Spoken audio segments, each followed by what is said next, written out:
Sjeti se sad da postoji stanje, postoji mod bivanja u kojem se osjećaš malo i mod bivanja u kojem se osjećaš veće ili veliko. Ovaj prvi se dešava kad se fokusiramo na priče našeg uma, kad se identificiramo s tim pričama, a drugi se otvara kad se rastvori ta identifikacija. Kad osjetimo da nismo taj um, da nismo to šta on definira, nego se taj osjećaj nas počne širiti i produbljivati izvan granica svega šta smo umom mislili da jesmo. I sjeti se jedne stvari, da je mali ti taj koji obsesivno mora nad svim držat kontrolu. Zašto? Zato jer se boji.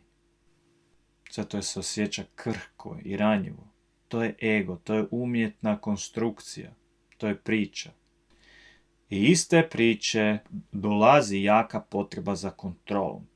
I ako malo pogledaš svoj život i ako pogledaš kolektivno stanje i jednostavno kako um funkcionira, vidjet ćeš koliko je jaka ta potreba za kontrolom, kolektivno i u svakom od nas. Onoliko koliko smo se stisnuli u te ograničene koncepte, iluzije. Isto tako sjeti se da kad se otvori veliki ti, kad se sjetiš ko si stvarno na dubljoj razini, kroz osjećaj, kroz iskustvo, kad se um stiša, da ta obsesivna potreba za kontrolom isto tako nestaje. Ona je postojala samo na razini uma, na razini ega. Znači veliki ti ne mora kontrolirati.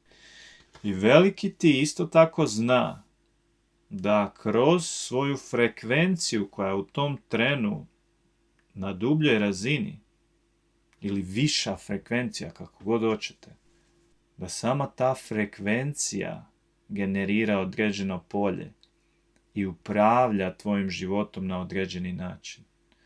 Makar u tom trenu više nije ni bitno kako se okolnosti poslaguju, jer znaš da nisi o njima ovisan, da si nešto prije svih tih okolnosti.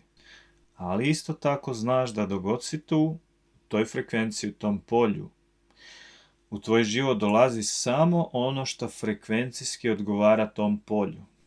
I stoga znaš da nema potrebe za grčevitom, osobnom, umnom kontrolom.